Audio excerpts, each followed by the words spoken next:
Hello, welcome back to Avanti Films Movie Biz. Narendra Gupta's King Star in Film City and Digvijay Bollywood प्रेमी। आज की जो Hindi film industry की सबसे बड़ी ब्रेकिंग न्यूज़ है, जो हर जगह छप रही है, दिख रही है, धमाका कर रही है, वो है हमारे धुरंधर सुपरस्टार, जो उसको हम बोलने लगे हैं आजकल, रणवीर सिंह के बारे में। और वो न्यूज़ है कि federation of western India cine employees ने रणवीर सिंह को कोऑपरेट करने के लिए मना कर दिया है। सारे उनके साथ जो जुड़े हुए क्राफ्ट्स के एसोसिएशंस हैं, जैसे कि director association, artist association, writers association, workers association, सारों को ये इन्होंने संदेशा दे दिया है कि आप रणवीर सिंह के साथ कोऑपरेट नहीं करेंगे। तो this is a very big breaking news, क्योंकि रणवीर सिंह ने लास्ट मोमेंट पे, एंड मौके पे, फरहान अख्तर की फिल्म डॉन 3 में काम करने के लिए मना कर दिया था। और फरहान अख्तर ने ये क्लेम किया है, फरहान अख्तर जी ने, कि 45 करोड़ का उनका नुकसान हुआ है। तो ये ऐसी सिचुएशन क्या पहले भी कभी आई है फिल्म इंडस्ट्री में कि इस तरह सारे एसोसिएशंस ने मिलकर एक एक्टर को बैन किया हो? सर, ये सिने वर्कर एसोसिएशन ने बैन किया है। यस, कायदे से ये गलत है। रणवीर सिंह ने भी समय समय पे उनको बोला कि आप प्रॉपर लीगल बॉडी नहीं हो मुझे बैन करने के लिए। अगर आर्टिस्ट की प्रॉब्लम है तो सिने आर्टिस्ट एसोसिएशन वहाँ पर जाइए। प्रोड्यूसर रितेश को प्रॉब्लम है तो अपनी फेडरेशन जो उनकी गिल्ड है उसमें मेंबर, उसमें जाइए। क्या इन दोनों एसोसिएशन ने कोई भी कदम उठाया ये प्रॉब्लम सॉल्व करने के लिए? क्या मजबूरी रही कि रितेश और फरहान को वर्कर एसोसिएशन में जाना पड़ा? ये एक बड़ी सोचने वाली बात है। कल 4 बजे बड़ी प्रेस कॉन्फ्रेंस की अशोक पंडित जी ने, जो कन्वीनर थे, वेल विशर हैं, उन्होंने घोषित किया कि जो उनके तमाम टेक्नीशियंस और 200 वर्कर हैं वो बैन नहीं, एक तरह से नॉन कोऑपरेट करेंगे।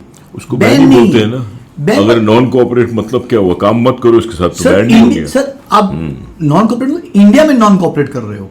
अगर समझिए आदित्य धर या कोई दूसरा जय मेहता जो प्रोड्यूसर जो प्रलय बना रहा है, अगर वो विदेशों में चले जाता है तो थोड़ी बैन है, तो ऑटोमेटिक नहीं है। कर सकते हैं। यहाँ के जो वर्कर्स हैं, यहाँ के टेक्नीशियंस हैं, वो रणवीर सिंह की फिल्म में अपना कॉपरेशन नहीं देंगे। वो बोलेंगे हम आपके साथ शूटिंग नहीं करना चाहते। दैट इज बैन ओनली है सर। अच्छे शब्दों सोफिस्टिकेटेड शब्दों में आप बोलना चाहते हो तो बोलो भैया। खुद अशोक पंडित जी ने कहा कि हमारा बैन नहीं है, हमारा नॉन कोऑपरेशन। अशोक पंडित जी ने खुद स्वीकार किया। खैर, ये वजह शुरू जैसे आपने कहा कि डॉन 3 को लेके धुरंधर 1 रिलीज हुई थी, उसके बाद रणवीर सिंह बहुत बड़े स्टार बन गए थे। उनको लगा कि डॉन 3 उनके लिए परफेक्ट फिल्म नहीं है, जबकि 3 फिल्मों का कॉन्ट्रैक्ट किया था, बाकी 2 फिल्मों का पता नहीं। लेकिन ये फिल्म फ्लोर पे जाने के ठीक 3 हफ्ते पहले रणवीर सिंह ने छोड़ दी, बोला मुझे ये फिल्म नहीं करनी है। कोशिश की बहुत जन ने सुलह कराने की, आमिर खान भी आए, एसोसिएशन में कंप्लेंट की थी फरहान अख्तर ने, वो भी हुआ, लेकिन मामला सॉल्व नहीं हुआ। एट लास्ट सीनियर वर्कर्स ने ये घोषित कर दिया कि हम रणवीर सिंह के प्रति नॉन कोऑपरेशन कर रहे हैं। उन्होंने पहले लेटर का जवाब नहीं दिया, उनको 1 नहीं 2 नहीं 3 रिमाइंडर दिए गए। एक दिया गया 22 अप्रैल को, फिर 30 अप्रैल को और फिर 13 मई को। जब कोई भी रिस्पांस नहीं आया उनकी तरफ से, ना मीटिंग के लिए आया ना उनका जवाब आया, तो उन्होंने डिसीजन लिया कि अब हम रणवीर सिंह को बैन कर रहे हैं या नॉन कोऑपरेशन। मेरे हिसाब से तो उसको बैन ही बोला जाता है, बट ठीक है, अच्छे शब्दों में नो कोऑपरेशन। सर, आपने भले ही लगा दिया रणवीर सिंह के ऊपर, रणवीर सिंह ने क्लैरिफिकेशन दिया कि आप प्रॉपर लीगल बॉडी नहीं हो, लेकिन क्या इसके बाद Ranveer Singh higher authority court में जाएंगे इस फैसले के खिलाफ? क्या उनको लगता है कि इससे मुझे कुछ फर्क नहीं पड़ता है, वर्कर्स काम नहीं करें, मैं दूसरी जगह जाके शूटिंग कर लूंगा, काम कर लूंगा, जैसे मैंने आपको बताया? तो ये मैटर ऑफ डिबेट है। लेकिन प्रॉब्लम क्या है कि समझो रणवीर सिंह मान भी जाते हैं, चलो मैं शूटिंग कर रहा हूँ, डेट दे रहा हूँ आपको, लेकिन क्या लगता नहीं कि आपको क्वालिटी सफर होगी फरहान की? वो अनमने ढंग से काम करेंगे, लास्ट में शूटिंग कैंसिल कर देंगे, मेरी तबीयत ठीक नहीं है, बट तो बहुत सारे इशू आएंगे, क्रिएटिविटी बहुत खत्म हो जाएगी। सर, आपको देखिए, आज अगर किसी आप टेक्नीशियन को रिप्लेस करते हो ना, तो फिल्म की हेल्थ पे कुछ ज्यादा फर्क नहीं पड़ता है। आपने समझो राइटर को बदल दिया, म्यूजिक डायरेक्टर को बदल दिया, डायरेक्टर को बदल दिया, तो भी चलता है। आज आपका पिक्चर का फेस वैल्यू है फिल्म का हीरो। अगर हीरो ही फिल्म पे तैयार नहीं है करने के लिए, कॉपरेशन के लिए, तो आपकी फिल्म का सत्यानाश हो जाएगा। और फिल्म का बजट कोई 25-50 करोड़ नहीं, पूरा 300 करोड़ है। मुझे पता नहीं फरहान अख्तर क्यों जोर दे रहे हैं कि नहीं मुझे 45 करोड़ ही वापस चाहिए, जबकि 10 करोड़ में उम्मीद थी कि शायद मामला सेटलमेंट हो जाएगा। फरहान ने वो भी रिफ्यूज किया कि ऐसा कोई ऑफर मुझे ऑफर आया है, लेकिन खबर थी कि 10 करोड़ रणवीर सिंह देने को तैयार है। क्या एक बात नहीं समझ आई, 45 करोड़ क्या प्री प्रोडक्शन में खर्च हो जाता है इतना बड़ा? नहीं, वो एक्चुअली बड़ा चढ़ा के बोला है। उन्होंने शायद अपनी फीस भी फरहान अख्तर ने डाल दी होगी, बतौर डायरेक्ट मैं करने जा रहा हूँ कि मैं 1 साल से मेहनत कर रहा हूँ उस पे, फॉरेन लोकेशन लॉक किए थे, 3 साल से लगे हुए हाँ, किया, ठीक है। उनको लगता है पूरा कंपेंसेशन मिलना चाहिए। बीच में ऋतिक की न्यूज थी कि ऋतिक शायद बोर्ड पे आ जाए, उन्होंने भी शायद इनकार कर दिया। तो ये बैन का मुझे नहीं लगता है कि कुछ मतलब होएगा। हम समय समय पे बैन देखते आ रहे हैं। सालों पहले एसोसिएशन ने बैन लगाया था कि कोई भी आर्टिस्ट 5 फिल्मों से ज्यादा करेगा तो बैन कर दिया जाएगा, वो पता होगा। लेकिन आर्टिस्ट बिंदा से फिल्म बैन करते थे, बैन में कोई बैन नहीं हुआ। और सो कॉल्ड बैन कितना हुआ? अमित जी का खिलाफ अमित जी ने खुद प्रेस को बैन किया या प्रेस ने उनको बैन किया, विवाद का विषय, वो अलग किस्म का। अमित जी ने खुद बाद में स्वीकार किया कि बैन क्यों किया उन्होंने मीडिया को। मीडिया ने छाप दिया था कि जो सो कॉल्ड इमरजेंसी लगी थी उसके लिए अमित जी जिम्मेदार है, तो उनको खराब लगा। उन्होंने अपने पीक टाइम पे अमित जी ने बैन किया था। सलमान खान ने विवेक के खिलाफ कुछ बोला तो लोगों ने विवेक को लेना बंद कर दिया था, एक तरह से बैन जैसा था वो भी। कंगना रनावत पूरी इंडस्ट्री की उतारती रहती है, इसलिए उनको बड़े बैनर नहीं मिलते, एक तरह से वो भी बैन की स्थिति में आती है। वो तो सब आर्टिफिशियली है, ये तो ओपनली के बाहर आके इन्होंने ऑफिशियली अनाउंस किया है। मगर ये बात बहुत ही चिंता वाली बात है। देखो, मैंने एज अ प्रोड्यूसर देखा है, एज अ पब्लिसिस्ट देखा है, कितनी फिल्में सफर हुई है। एक फिल्म थी खून का कर्ज, जिसका मैं पब्लिसिस्ट था। खून का कर्ज थी, भप्पी सोनी जी प्रोड्यूसर थे, मुकुल आनंद डायरेक्टर थे, विनोद खन्ना जी से कुछ शायद मतभेद हो गई थी, तो वो आते ही नहीं थे शूटिंग में, बहुत समय तक नहीं आए थे। And VP ji was going to take some strict legal action. Then finally सबने समझाया, ना तो एसोसिएशन कुछ कर पाई, ना गिल्ड कुछ कर पाया। आई थिंक उन दिनों में ही tried his best. Then finally उन्होंने खुद सेटलमेंट की, हाथ मिलाया, फिर विनोद खन्ना जी आए सेट पे। ऐसे ही हमेशा हुआ है, हर जगह पे मैंने देखा है ये प्रॉब्लम। राजेश खन्ना जी भी पहले एक फिल्म थी चलता पुर्जा, उसमें आते ही नहीं थे शूटिंग में। देन फाइनली यही भप्पी सोनी जी को मिलके सेटल करना पड़ा। तो ये आर्टिस्ट डोमिनेट्स, अभी भी स्टार सिस्टम डोमिनेट करता है। हमारी हिंदी फिल्म इंडस्ट्री है, जहाँ तक मैं बात करता हूँ, जितनी भी एसोसिएशन है, वर्कर्स की हो, डायरेक्टर्स की हो, प्रोड्यूसर्स की हो, बाकी, सर इनका फैसला ना कोई सीरियसली नहीं लेता, कोई मानता नहीं है। साउथ में स्थिति एकदम अलग है। साउथ में पर्टिकुलर एसोसिएशन कुछ बोलती है तो समझो फरमान लागू हो जाता है कि नहीं, इससे काम नहीं करना है, इसकी फिल्में नहीं खरीदनी है, रिलीज नहीं करनी है, वो लोग मानते हैं। लेकिन हमारी इंडस्ट्री में ये सब एसोसिएशन मजाक का पात्र बन के रह गई है। अभी फ्रेंकली मुझे बताइए, क्या सिने वर्कर एसोसिएशन प्रॉपर फॉरम है ऐसा फैसला देने के लिए? नहीं है मेरे, नहीं है, एब्सोल्युटली नहीं है। कोई छोटा सा वकील भी बोलेगा कि भैया या तो फैसला सिने गिल्ड लेगा, आर्टिस्ट एसोसिएशन ले या प्रोड्यूसर बॉडी ले, प्रोड्यूसर्स का गिल्ड है, इम्पा है।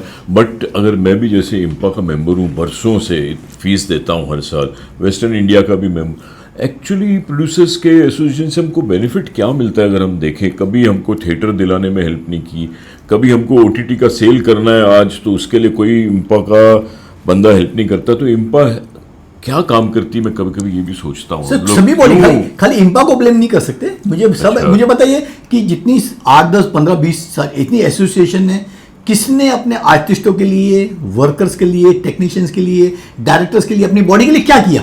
मुझे खाली 5 काम बताया कि उन्होंने 5 ऐसे काम किए जो वर्थ वाइल है, जो स्वर्ण अक्षर में लिखे जा सकते हैं। अभी इम्पा जैसी बॉडी कांस में ले जाते हैं, छोटा अपना स्टॉल लगा लिया मार्केट में, सर प्रोड्यूसर्स को ले जाते हैं, लेकिन अच्छे कुछ ऑफर पैसा पैकेज ले जाते हैं। वही बोलता sir, association travel and tour, sir इनकी एसोसिएशन की ना इतनी कोई महत्वता नहीं रह गई है। और आर्टिस्ट तो ऐसे वो कचरे के भाव गिनते हैं। अभी आपको बैन करना था तो रणवीर सिंह को बैन करना चाहिए कि कोई प्रोड्यूसर उसको साइन नहीं करे, वो फरमान आना चाहिए। वो तो साइन कर रहे हैं, उनकी प्रलय फ्लोर पर जा रही है, आदित्य धार से ही बातचीत चल रही है। आप अपने वर्कर्स को बोल रहे हो वो इंडिया में शूट ना करके विदेशों में शूट करेगा, तो शूटिंग तो जल्दी रहेगी ना। नहीं, मगर ये फेडरेशन के साथ जुड़ा हुआ है, इम्पा भी, गिल्ड भी। Federation is like a council you can say, क्योंकि सारे यहाँ लेके आते हैं अपनी, तो प्रोड्यूसर्स भी शायद कोऑपरेट नहीं करेंगे, साइन नहीं करेंगे। तो रितेश सबसे पहले अपनी प्रोड्यूसर बॉडी की फेडरेशन में गया था। हाँ, एक गिल्ड में गया था। उन्होंने क्यों सॉल्यूशन नहीं दिया? क्यों रितेश को मजबूरी जानी पड़ी, फरहान रितेश को फेडरेशन वर्कर के एसोसिएशन पहल उनको क्यों जानी पड़ी? गिल्ड को करनी। तो बहुत सारे क्वेश्चन है, लेकिन रणवीर सिंह के उसने जवाब दिया है कि प्रॉपर बॉडी नहीं है, वो शायद अपील भी करेंगे फैसले के खिलाफ। उनको लगता है कि फैसले की कोई अहमियत नहीं है, तो नहीं भैया, बोला ठीक, वो केयर नहीं करेंगे, ठीक है। तो मेरे को लगता है कि फैसला भले ही गूगल पे उस पर छाया हुआ है कि रणवीर सिंह बहुत- बैन हो गए, हाँ। नॉन कॉपरेशन मूवमेंट, लेकिन मेरे को लगता नहीं कि उनकी आने वाली फिल्मों पे इसका कुछ भी रत्ती भर फर्क भी पड़ेगा सर। मेरे को तो लगता है अभी कुछ ही दिनों में मीटिंग होगी और सेटलमेंट भी हो जाएगा। हो सकता है कुछ शायद दे देवे वो तो तैयार भी है रणवीर सिंह। जबकि देखिए फैसला इतना स्ट्रिक्ट नहीं है। सिने वर्कर्स खुद बोल रही है कि हम चाहते हैं कि रणवीर सिंह टेबल पर आके आए और बातचीत करें, लेकिन फिलहाल देखिए मामला एक टेबल पे बैठ के ही सुलझता है। आप कोर्ट कचहरी जाओगे कभी इसका नहीं, सॉल्यूशन मगर नहीं क्या है। क्या ये प्राइस से रिलेटेड था कि भाई मेरी अभी प्राइस चेंज होगी? अगर फर्ज करो मैंने डॉन 3 में मैं ऐसी फेंक रहा हूँ 15 करोड़ लिए थे, आज मैं वैल्यू हो गई मेरी 100 करोड़ की या 60 करोड़ की, तो क्या ये इसकी वजह से झगड़ा था? क्या था ये? अंदर किसी ने रोशनी डाली? प्राइस तो सेकेंडरी फैक्टर है। रणवीर सिंह को वापस डॉन नहीं बनना था। बोला ऑलरेडी धुरंधर 1 और 2 में मैं डॉन जैसा रोल कैरेक्टर कर रहा हूँ, खुद को रिपीट नहीं करना चाहता, मैं कुछ डिफरेंट करना चाहता हूँ।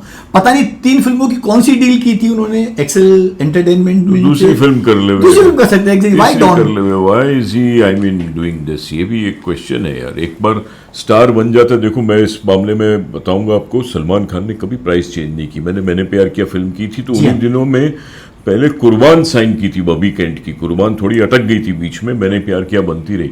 जैसे ही मैंने प्यार किया रिलीज हुई, गर्म हो गई, कुर्बान भी गर्म हो गई। जी हाँ। बिकी इसने कभी सलमान ने एक्स्ट्रा पैसा नहीं मांगा, ना ही सनम बेवफा से मांगा। तो स्टार्स शुड मेंटेन दिस यार कि मैंने जिस भाव में साइन किया है नेक्स्ट फिल्म में मैं अपनी प्राइस लूंगा। अभी मैंने आपसे उन दिनों में साइन किया था जब मैं कुछ भी नहीं था, तो you should maintain. Don't you think so? This is definitely पहले के एथिक्स है। देखिए रणवीर सिंह की एक गलती है कि उन्होंने कमिट करके लास्ट मिनट पिक्चर छोड़ी। उनको उम्मीद नहीं थी कि धुरंधर 1 इतनी बड़ी ब्लॉकबस्टर साबित हो जाएगी, 2 भी हो और गई। 2 की गर्मी ऑटोमेटिक पैदा हो गई थी। हाँ। उसी दौर रिलीज के पहले उन्होंने छोड़ दी थी पिक्चर, तो उनको उम्मीद नहीं थी, इसलिए नहीं तो 3 फिल्म कॉन्टैक्ट नहीं करते थे। 6-7 साल से कैरियर बहुत खराब चल रहा था। जैसे ही फरहान ने उनको ऑफर की, 2-3 जन शाहरुख छोड़ चुके थे, बाकी से बात नहीं बन रही थी, तो बोला चलो मैं डॉन 3 कर लेता हूँ। वो मजबूरी में उन्होंने साइन की पिक्चर हॉनेस्टली। अगर धुरंधर 1 के बाद ये सब्जेक्ट ऑफर हो तो शायद नहीं भी करते, लेकिन ये डील बहुत पुरानी थी। हाँ, लेकिन I think I still feel कि कुछ हद तक तो मानना चाहिए। अभी देखो अक्षय खन्ना ने भी दृश्यम 3 छोड़ी, दृश्यम 3 में पैसे लिए हुए थे। भागम भाग 2 छोड़ी उन्होंने। हाँ, Yes, yes। तो वहाँ कोई ऐसी बात इतनी लंबी नहीं गई, क्या करे। लेकिन you cannot, I think star के बगैर फिल्म नहीं बन पिक्चर सकती। नहीं बनती। इसलिए जी हाँ। एडवाइस यही करते हैं एसोसिएशन वाले भी। मेरी भी फिल्म थी सनी लियोनी के साथ बेईमान लव में, मेरे को टीपी अग्रवाल जी थे, तभी प्रेसिडेंट बोला कोर्ट केस वगैरह में कुछ फायदा नहीं है, सेटलमेंट।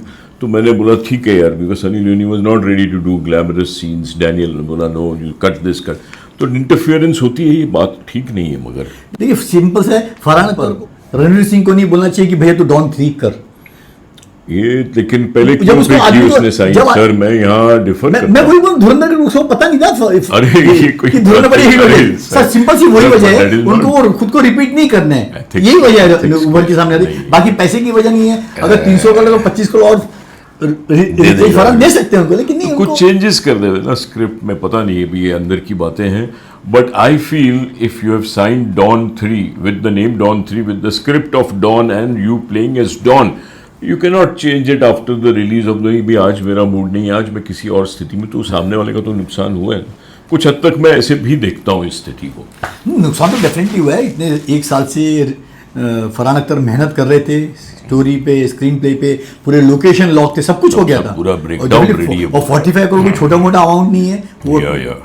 अच्छा जेन्युइनली खर्चा किया हुआ उन्होंने। Because he's a thorough gentleman. हाँ, I've seen yes. Farhan will never lie. वो भी उसने lavish बनाता है पिक्चर। बड़ी बड़ी फिल्में अनाउंस होती है, कोई बन नहीं रही है, छोटी मोटी आ रही है और फ्लॉप पे फ्लॉप हो रही है। तो एक्सेल की एंटरटेनमेंट की हालत वाकई इतनी अच्छी नहीं है कि चलो इतना लॉस हम बर्दाश्त कर भी ले आज की तारीख में। 10-15 करोड़ भी दे तो भी शायद मेकर से मानेंगे नहीं। उनको पूरा 45 करोड़ की उम्मीद है कि रणवीर सिंह जो काफ़ी कमाया उन्होंने धुरंधर 1 और 2 से, और मार्केट वैल्यू 50-75 करोड़ आज के दिन में कोई भी देगा, तो उनको लगता है कि रणवीर सिंह को पूरा लॉस जो हुआ है वो उनको भर के देना चाहिए। Well, I don't think so. Ranveer Singh कुछ भी है, स्मार्ट है, he is not going to give so much of money. 10-15 crore में भी सेटल कर लेना चाहिए, that is what I feel. क्योंकि जान छोड़ो आगे बढ़ो, आपकी तो स्क्रिप्ट रेडी है, आप रणवीर सिंह नहीं कोई और स्टार ले लो, यू नो अक्षय खन्ना ले लो, बॉबी देओल ले लो, मैं ऐसी फेंक रहा हूँ भी कोई भी दूसरा स्टार ले लो। Why are you after him only? Is not indispensable यार फॉर यू। आपका अगर फिल्म मेकर हो, कोई actor आपको अपने कला में दम है, आपके कंटेंट में दम है, आपकी डायरेक्शन में किसको दम भी है, खड़ा कर सकते हो। तो why you are going after him? Take 10 15 20 crores and go and get into your production. That's what I feel. Absolutely. Maybe I am wrong. So with that note कि ये डिस्प्यूट जल्दी से खत्म हो, कुछ फैसला आए, सबुद्धि आए सब में, और हिंदी फिल्म इंडस्ट्री का नाम रोशन हो। See you soon. Thank you. Bye.